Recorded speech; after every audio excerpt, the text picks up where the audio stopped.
Programang ito ay rated SPG. Striktong patnubay at gabay ng magulang ang kailangan. Maaaring may masiselang tema, lengguwahe, karahasan, sexual, horror o droga na hindi angkop sa mga bata. Isang mawagpalang araw mga kapamilya and welcome back. Narito ang mga dapat nating pakaabangan sa FPJ's Batang Quiapo. Pero bago ang lahat, kung bago ka pa lamang dito sa aking channel, ay baka naman pwedeng makahingi ng isang like, share at subscribe. Kasado na ang planong pagpaslang ni Rigor kay Tanggol at sa kanyang mga kaibigan. Itinaon ito ni Rigor habang abala ang mga tao sa pista ng Buenaventura kung saan doon nagkaroon ng kasiyahan. Tila pumasok ang mga kaibigan ni Tanggol na maglalagay sa kanila sa bingit ng kamatayan.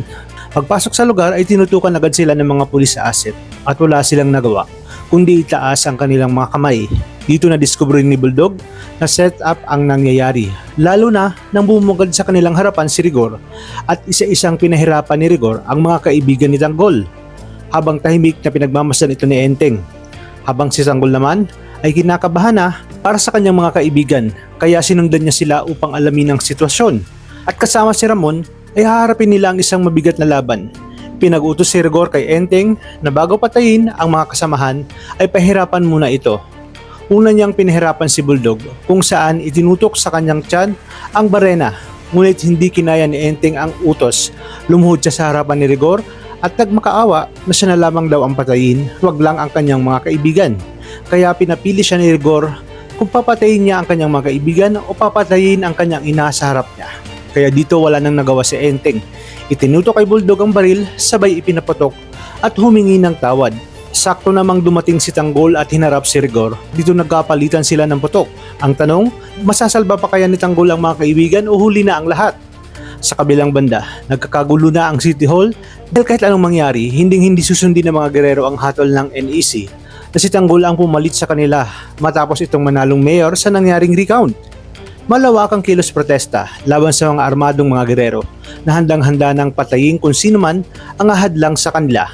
Gamit nila ang kapulisan para harangin ang pagtangkang pagpasok sa City Hall. Kasama mismo si Tanggol sa kilos protesta, gibit-balikat silang nagmarcha laban sa mga gerero.